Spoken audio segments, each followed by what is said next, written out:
Good evening. This is Philosophy of the podcast, and you are listening to me, Mem Sahiba Maunat. Now, one of the things I am noticing is a changing trend in how women are being addressed, and especially by other women.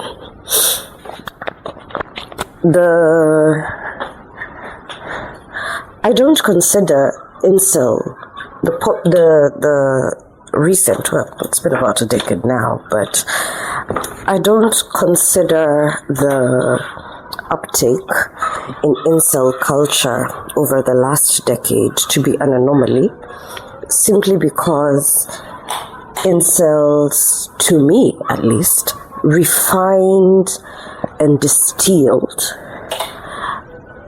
a kind of language and conversation that had just always been there. Incels don't say anything particularly new. That is how men have always spoken about women. If you watch television from earlier decades, you will see so much of that content was really misogynistic. And if you watch, for example, which is going to bring me to my point, but if you watch a lot of the movies and the rom-coms and whatever it is, the overriding theme was that the woman was going to have to do some work before the man finally saw her for who she was. Which is really the point of incels. It is, wait for me while I grow up. That's not new. Well, wait for me while I grow up is a mild version. I know I'm dumbing it down significantly. But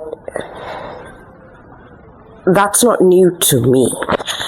What I do find interesting is that we now have women who are preaching sovereignty, and the sovereignty they're preaching to fellow women is based on the psychological phenomenon of not wanting to get caught. And so, as a woman, if you have noticed certain patterns, as a human being, really, this is not locked to women, but I'm noticing that they're doing that thing humans do, where if you have noticed certain patterns and your assessment of those patterns is that they have brought a certain kind of negative result, either shame or disappointment, or they have brought disgrace, or they have they have altered somebody's life path negatively, then the tendency is to judge that thing harshly, because if you don't judge that thing harshly, then you are also accepting that there is a possibility you could be in those shoes. It's a concept I had encountered many times in school, but the first time I remember hearing it explained or reading it explained in words that were easy to understand and easy to transfer as knowledge to another person was when Brené Brown was talking about, in one of her books, I think Daring Greatly, and she was talking about how when you encounter something that would make you feel ashamed in somebody else, your immediate tendency is to want to shut it down. So, for example, if you encounter a woman who would perhaps be making life decisions that you feel would bring you shame, or even if she's not, because sometimes you make life decisions, and if those decisions involve other people, then there is a 50% chance that that decision could go any kind of sideways. And you wouldn't necessarily have that much control over it. And so when women encounter, for example, a single mother, and then they have all these theories about how you shouldn't give men this and you shouldn't do this. And I am very much an advocate for give men nothing and then give them less. Oh, darling, I am. I tell people I'm far beyond feminism and misandry. I'm a woman supremacist. Women are supreme, superior in my world, and all we deserve, or rather all we deserve really, is worship. However, I also fully recognize the world in which I live, and so women, where was I? I was at women, for example, becoming single parents, or women being in a marriage that is stressful but is also difficult for them to exit, or, being in situations where they're being cheated on, or whatever number of things is going on in their lives. And the trend now has been, or the emerging trend I'm noticing, has been to tell women could never be me, or to tell women it's because you didn't make a smart choice, or to educate women from a point of you fell here because you either were blind, or you ignored red flags, or you just weren't smart enough in XYZ ways. So don't do that again, baby girl.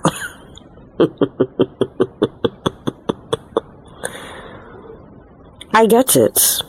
Like I said, I understand the concept of transferred shame. There's a tendency to see something. If you encounter something that would bring you shame, there's a tendency to want to shut it down and to want to shame it so that you can transfer the immediate discomfort that just hearing it has brought to you. And part of it is because hearing about it immediately makes that a possibility that is in existence in the world, which brings it very close to you. And so shutting it down is energetically, in some ways, you saying that you reject that experience. I get it. What I do feel, though, is a lot of people just shouldn't be giving advice. Because if you're afraid of it, it means it also still has some kind of power over you. I don't think people should be giving, or rather most of the people I find giving advice, I feel just shouldn't be giving it. And part of the reason I feel that way is the advice is often devoid of grace.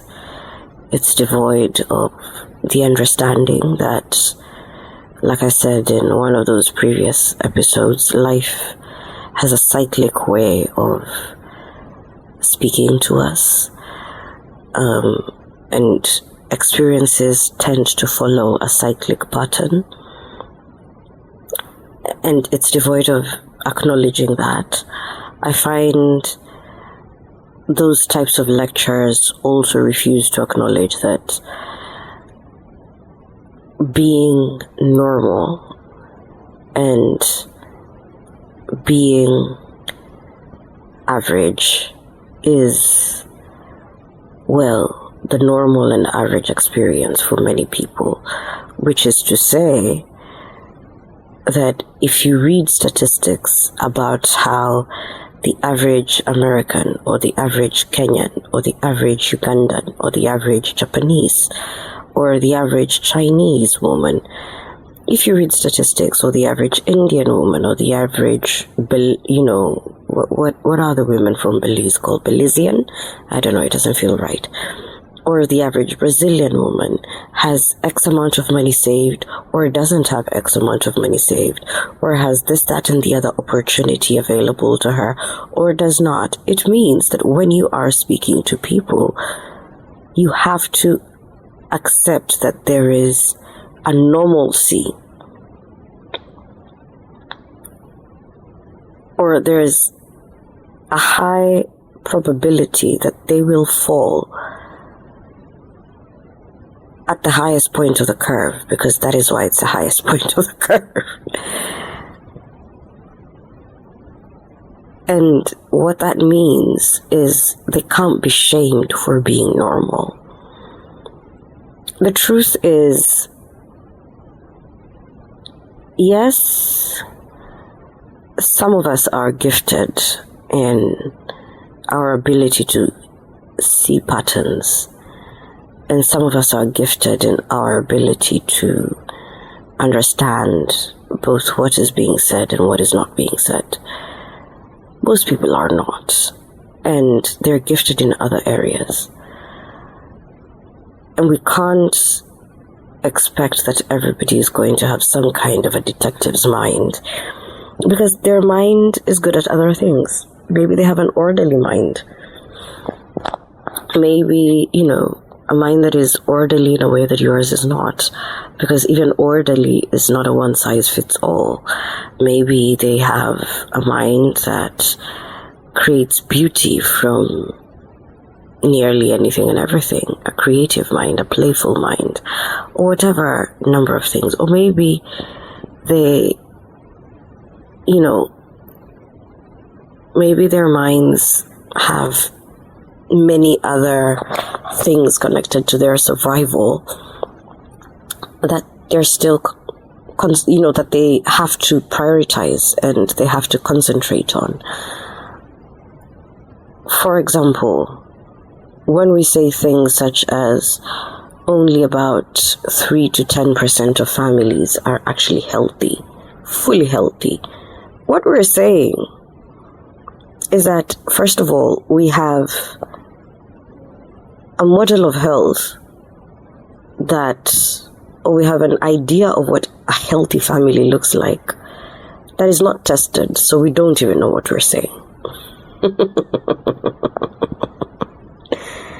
And the values that it is tested on are values that we have not had a long enough observation window to decide that these are values that we actually value as human beings. We are also saying that when we are saying something is unhealthy, perhaps it is just normal. If 90 to 97% of the population falls within that bracket, which is to say, when you're talking to people, you have to acknowledge that normal is not a dirty word. There's nothing wrong with being the girl who was told, "I love you so much," and you believed it, because yes, what else were you supposed to do with that information? There's this tendency to make it look like, and I consider it a kind of misogyny, to make it look like the woman or the woman ended up where she ended up as a serves her right, as a statement on her lack of intelligence. The truth is, you can go through all the checks and balances, and especially because now, our lovely Sprinkle lady, who I love so much, started a movement where she told women to have better standards and to have, she opened a lot of women's eyes on how well they should be treated. And she's right. She is right. But one of the things with cults is that while the cult leader might be gracious, the cult followers are often battling their own insecurities too much to afford grace, because they don't have any for themselves. People are a mixed bag. Families can't get it right, or parents can't get it all right, and the reason they can't get it all right is because every single person in a family is different. They can do their best to ensure survival, especially if they're the kinds of parents that have the eyes to see where the world is and the kinds of economies we could be walking into in the near future, and perhaps try their best to prepare their children to survive in those environments. But there are so many things each parent is going to just not be able to do for each child, no matter how hard they try. A parent will focus on your education and focus on maybe your emotional well-being, but maybe they're poor, or they're wealthy and they've given you the world, and maybe they're not able to do something else that could be important to you. I remember reading this article that showed me, the point here being, before I start telling you about the article, the point here being, I also feel a way about how Americans have exported their culture through media and entertainment, and how it has made them think that how they do things is the baseline. It's rooted in the fact that they were a colonial enslaved territory of Britain, and Britain thinks of itself so much, or Europe in general, thinks of itself as the norm so obviously and so matter-of-factly that they don't even bother to explain. Americans bother to explain. Europeans don't even bother to explain. They look at you, and if you aren't European, then whatever it is you are is not worth discussing. It should just be annihilated or subdued through some kind of blunt force, and we keep it moving. And if you read their philosophers, the philosophers from around 16 to 1800, you will see a lot of that rhetoric just very openly discussed, that whatever territories they were planning to take over, the natives didn't know what to do with their own land. They were indolent, they were foolish in meticulously maintaining their environment in such pristine conditions, and on and on. The European felt the land was being underutilized, and the local was just this very stupid person who couldn't see opportunities. And America, being one of the oldest post-colonial or still colonial societies or countries, is a great test or a great way to see what a post-colonial space looks like when they're still trying to prove that who they are is worthy and who they are is just as good as the people who initially came and told them through violence that they weren't enough. So Americans export their media, and it reminded me of this story. I don't know if I've shared it before. Maybe I shared it on my Instagram, I don't know. But there was this story I read of this American man and this Chinese woman talking. And so the Chinese woman is from a wealthy family, and she's an art dealer. And she would go through her financial statements with her father and strategize through the next year or the next season of her businesses with her father. And the American thought it was incredibly controlling. and wondered when the umbilical cord was going to be cut. In his mind, at 18 years old, no matter how wealthy your parents are, they're supposed to just drop you like a hot potato onto the world and expect that you will find your way. And the Chinese woman was a little confused by the sentiments expressed by this American, because first of all, why do you imagine that in my 30s my father will stop caring about me?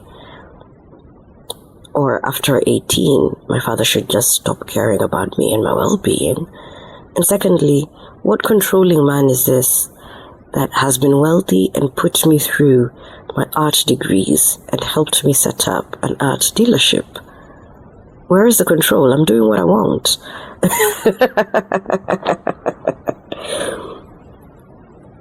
That he's helping me is him supporting my dream. And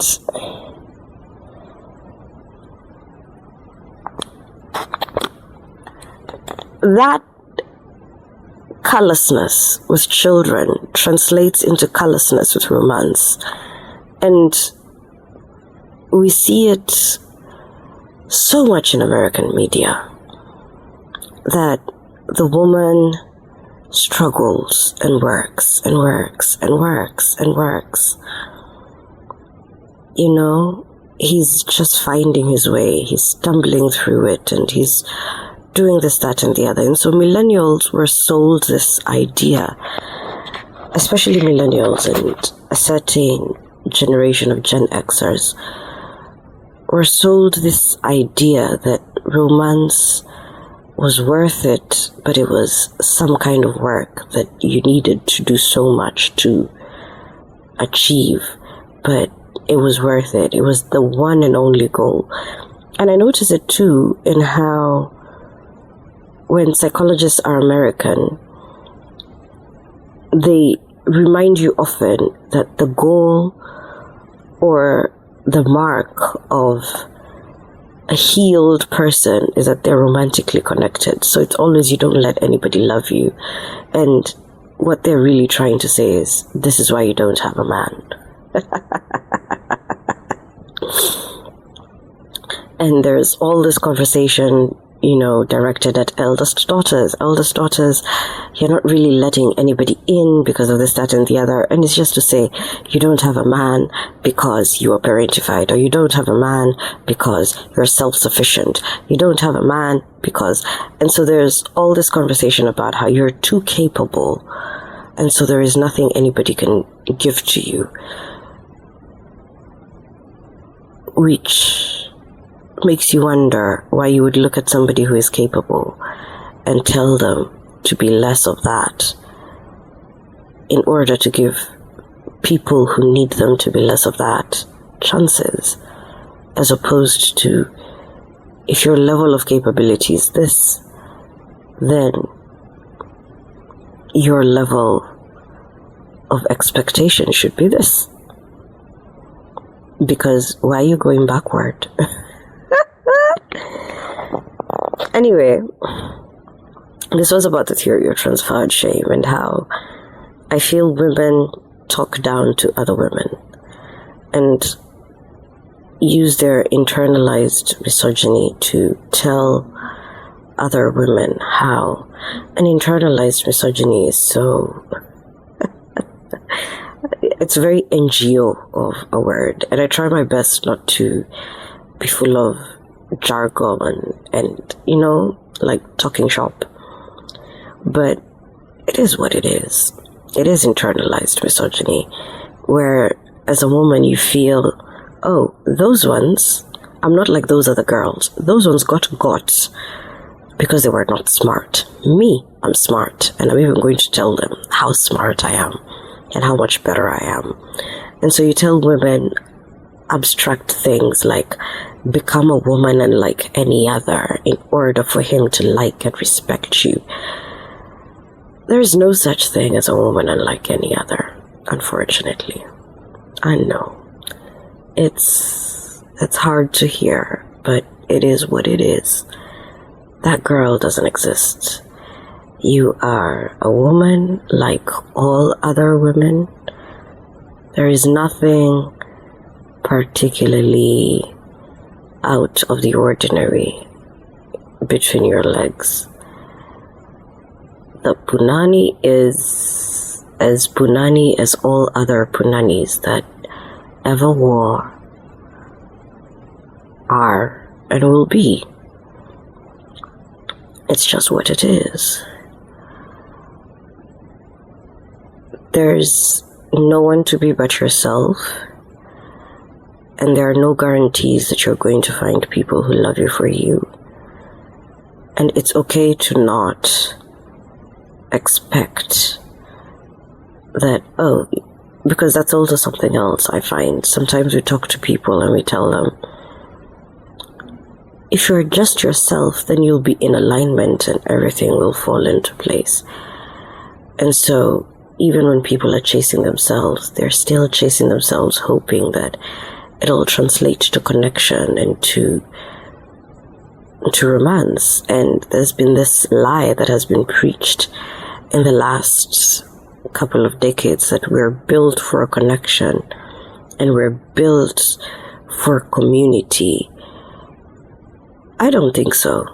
Honestly speaking, nothing about human behavior suggests that community or connection is the goal. Those are means to an end, and the end is survival. And I feel where the threats to survival are less than the need for community is inadvertently less, and that is fine. That is fine. It shouldn't be that we now tell people that there's something inherently wrong with them because their lives are quiet, or their phones are dry, or they're not having, mind-blowing sex every 3 to 5 days, or they're not experiencing this big fairy tale romance cooked by a Hollywood executive who had box office targets to meet, surviving on a California cocktail. Sometimes we also have to take into account that some of the things we're being told are thoughts influenced by a combination of drugs, a few shots, 2 air burgers, and maybe some pickled onions. This is a person who is drugged up and hungry, is what I'm trying to say. Sometimes, especially in the 90s. I don't know how Hollywood is now, but the people who were working there in the 90s came out and told us that, things were thick. People who were 90s, 80s, 90s, 2000s, they came out and they told us, oh, it was bad, it was bad. And we believed them, or rather, I believed them. So, if these people are telling us the movies they wrote for us, they wrote under influences, I don't know. Maybe those images just aren't realistic. And I feel like they also take the focus away from facts on the ground. And facts on the ground are, in a patriarchal world, marriage as an institution is first and foremost social protection for children. It is how men are legally required to ensure that the children they bring into the world are not left vulnerable to the elements, and the woman they make vulnerable by impregnating her is also taken care of and compensated for her contribution, because how do you compensate somebody for their bones, for example, or their missing teeth? Are you going to grow them new teeth? Are you going to, like, what amount of money are you going to place on the fact that she's missing 2 molars after carrying your first child, and her bone density is now maybe 80% of what it was? How do you quantify bone density? For example, how do you quantify brain fog? That her mind has reoriented its focus from not just herself, but there's somebody else. So she's always going to be on. How do you quantify that kind of exhaustion? Anyway, the point being, the focus, even now legally, the focus has moved from understanding that the primary function of marriage was social protection for the children, which is why in many African traditions, paternity was not that deep of a concept. The point of paternity was not biological, or rather, biological paternity was not that deep of a concept. Social paternity was taken very seriously, but biological paternity wasn't always taken very seriously, because the version of patriarchy that existed for many communities, I will not say all, understood that in a patriarchal society, the children must somewhat be identified with a patriarch. How they become identified with a patriarch is not as relevant as the fact that they are identified with a patriarch. Which is why, for example, many communities would argue that if you paid bride price for a woman, then all the children she ever has are considered yours. Whether you biologically fathered them or not, after you have paid bride price, wherever she collects seed from, those children are yours.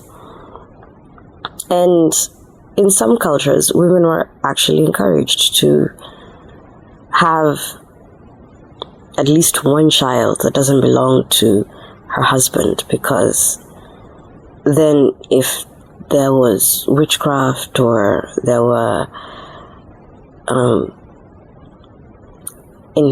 hereditary health issues or other hereditary problems that can come up later, then there would at least be one child who was socially here but biologically not from here, and that could save the name and the bloodline somewhere later on.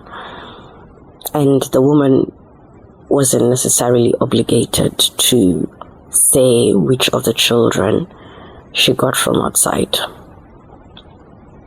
Anyway, that practical functional understanding of why this institution exists is today overridden by you have to love me and you have to romance me, and responsibility to a family is conflated always with ability or capability for romance. Yet the truth is that there are people who may be considered boring romantically, but they will build you a house and make sure the bills are always paid on time, because they're boring like that. They don't like upheavals, and they like stability and predictability. So they will buy that one shirt in 3 colors, or just the same color, same shirt, several several pieces of it, or they will have 2 to 3 pairs of shoes because that's enough for them, and it's important to them that there is medical insurance and food on the table and maybe an occasional outing and this, that, and the other. So they're not necessarily romantic people. They're not going to give you an Instagrammable life of Dubai and Bali and Mykonos, or how do you say that word? Is it Mykonos? Mykonos? I expect you to know. But they'll offer a stable life. And there's been a decided shift. And of course the actors are many, but in my mind, the predecessor to even Instagram was movies that sold a fairy tale as an expected everyday reality. And so it's one thing to read about it in books and to read about it from, cultures like the English culture, where they have a class system that clearly defines who can do what, at least in previous times. Or to read it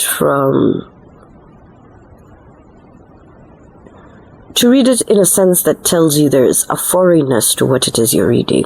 But it's another thing for example, to watch a movie director in the middle of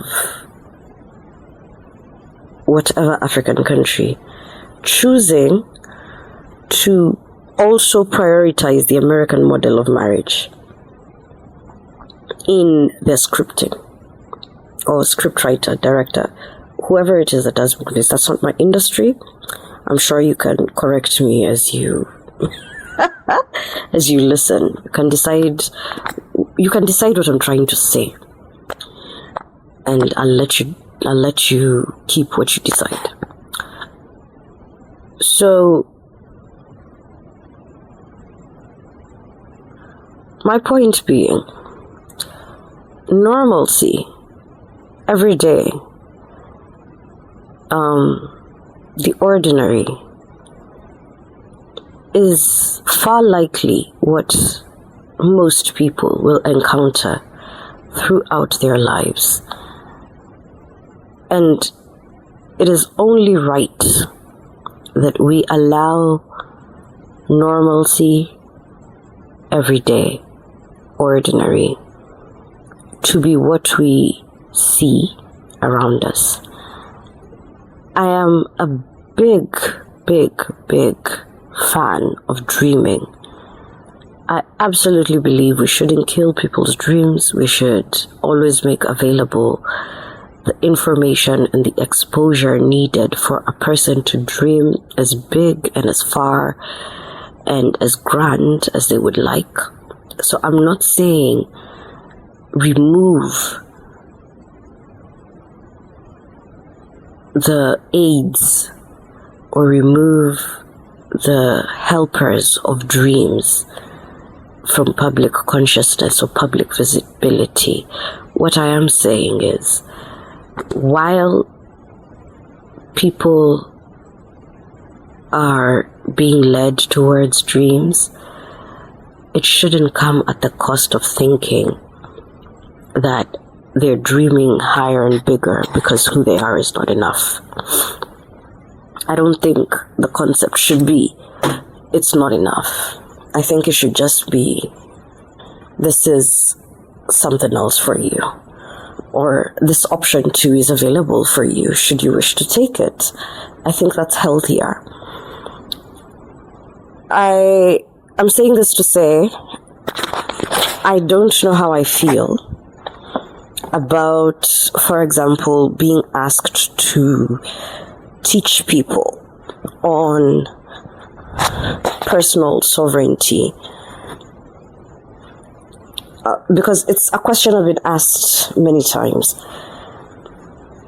I know eventually I will teach, but I currently don't know that I have the language that I believe is right. And I know right is subjective, but like I said, I believe is right. And the language that I believe is humane, where the subject matter is concerned. I wouldn't want to teach and leave people feeling that they must all be like me. Because a lot of that, this is why your relationship didn't work. And truth be told, it feels as if the only time women are being addressed right now in podcasts or in anything else is when they're healing from what men did in order to get another man, or they're being given advice on how to get another man, or they're being told to get their money up just in case a man is disappointing, or they're being told whatever it is. There's a lot of centering of who men are or aren't in women's lives. And there's also a lot of emphasis on not dwelling on the emotion and getting straight to the action.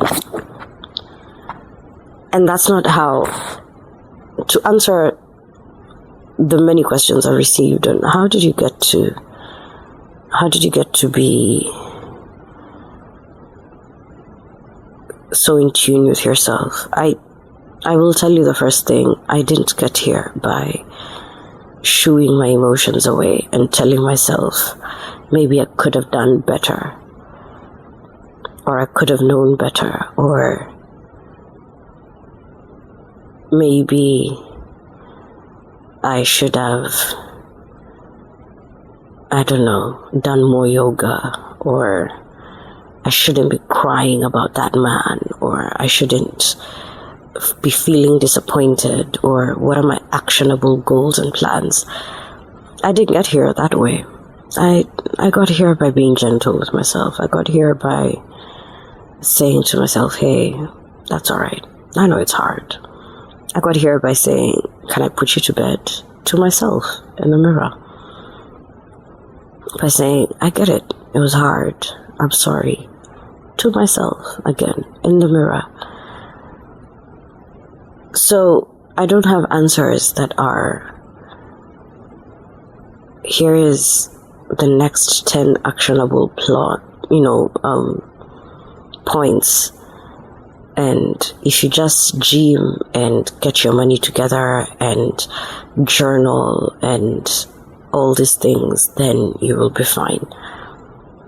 Honestly, if you accept yourself as a human being, and that's much easier said than done, and it takes years to undo the conditioning that there's something inherently wrong with you, you're born in sin, and therefore you need to change and perform all these acts of contrition and act in a manner that is pleasing to a Lord that, whose rules aren't necessarily that clearly explained, and in some places where they're clearly explained, they're impossible and inhumane, and oftentimes in denial of normal biological processes, for example, on and on and on. There's always something. And the way I look at it, or the way I would say I've worked through my healing, is to simply be. I've been. That's how I've done it. I've allowed myself to be. I've allowed myself to be for as long as I needed it. I have allowed myself to be gently I've allowed myself to be when it was difficult. I've allowed myself to be when I didn't have a plan, because sometimes you don't have a plan. I've allowed myself to not have a plan. I've allowed myself to be confused, to be at peace with confusion, to look at myself and say, I don't know. Because I really don't know. And I can't tell you this is the surefire path and that it'll keep you from all misfortune evermore. But it will make you a friend to yourself, and maybe that should count for something. It'll, at the very least, it'll make you a friend to yourself. And it'll make it easier to not feel stupid when things don't go as they are, quote unquote, supposed to, because you have room for things to not necessarily be as supposed to. There's openness and curiosity about it. I don't know. I feel it's okay to be kind to yourself. And radically so. And I feel it's okay to accept that how you do things is how you do things. And how you do things is also not just valid, but it's also enough. A lot of times we don't feel like we're allowed to view ourselves and our systems and our understandings and our processes as enough. I think we are always chasing the next thing, and we're always trying to be extraordinary and always trying to show that we're not like other women. We're not like other girls. We're not going to be caught flat-footed or high-footed or whatever. We're not going to snag our heels in the grass or sink our heels in the mud. We can walk perfectly across the lawn. We can be XYZ, better, higher, etc. It's exhausting. And it's okay to be ordinary. It's okay to look at yourself and maybe see the better, higher, whatever in you already, even when you don't believe it, to be like, hey, you know what? This is my better, this is my higher, this is my whatever that is. It's okay to say, I don't understand, and, like I said, I just won't for some time. And I'm not dumb because I don't get it right now. I just don't. I'm learning. And sometimes learning takes some time. I think also when we approach learning with a lot of anxiety. There's a tendency to want to just get everything right now. And so if we've learned that we're supposed to have standards and we're supposed to have to ask men better questions, and we're supposed to have higher expectations, and we're supposed to have self-respect, if we're coming from a place where that kind of mentality wasn't modeled to us, and so we didn't immediately see women who prioritized those things, what we saw was women who socially stuck through a man in whatever ways they stuck through him, or women who couldn't emancipate themselves because they just didn't have the money to, or women who were any number of things, or who were going through whatever.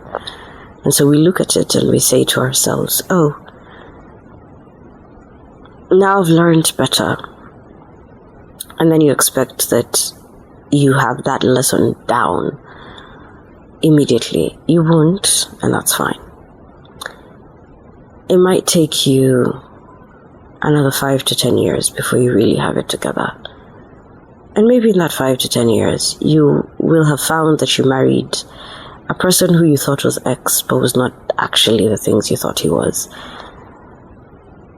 And perhaps in that time you will have also realized men have flaws. And some of those flaws are costly flaws. And I don't defend men ever. So this is not a men have flaws, therefore forgive them take. This is a men have flaws and men can lie. So do what you want with that information. I mean, put him in a jar if you like. Like, who cares? It's a man. You get what I mean. Anyway, I hope you've understood my point somewhere in there. See you the next time I feel like saying something.